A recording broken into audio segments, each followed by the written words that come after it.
ब्याह, तो ये धरती हमारी माँ है और मैं इसका पुत्र हूँ। जब इस भाव से इन्होंने समाज को जोड़ा, देश को जोड़ा, तो देश को लगने लगा कि हाँ, ये वास्तव में इस भारत माता के लिए हम कुछ भी करें, कोई भी बलिदान करें, तो वो बलिदान छोटा बलिदान है और कुछ भी किया जा सकता है। तो इस तरह लोगों के अंदर ये भावना जगाई, राष्ट्र से जुड़ने की, राष्ट्र की चेतना जगाई, और ये दिखाया कि राष्ट्र जो है हमारे लिए केवल भौतिक स्वरूप नहीं है, वो हमारे लिए माँ के समान है, और माँ से बढ़कर कुछ भी नहीं हो सकता। और वंदे मातरम के धारणा से भी जोड़ा कि जब माँ है तो माँ की तो वंदना होनी ही चाहिए।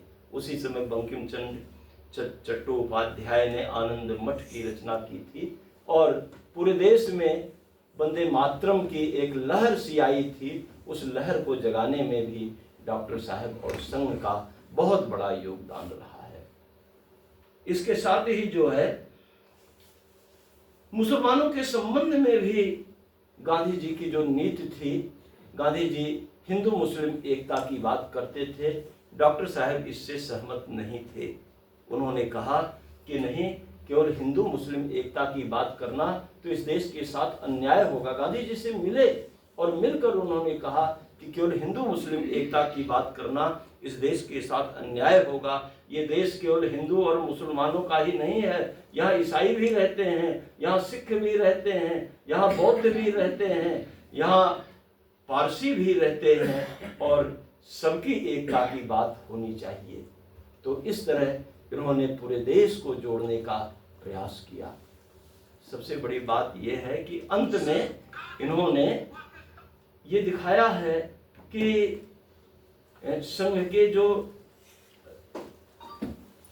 नीतियां हैं उन नीतियों पर चर्चा की है, और बताया है कि संघ किस तरह जो है संघ से जुड़कर हम संघ के प्रति हम अपनी आस्था को प्रकट कर सकते हैं, अपनी आस्था को मूर्त रूप दे सकते हैं।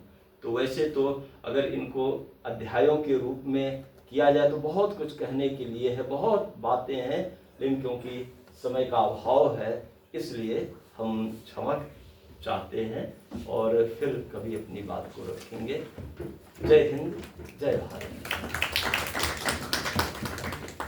धन्यवाद तिवारी जी। मैं समय के हिसाब से इसलिए पकड़ नहीं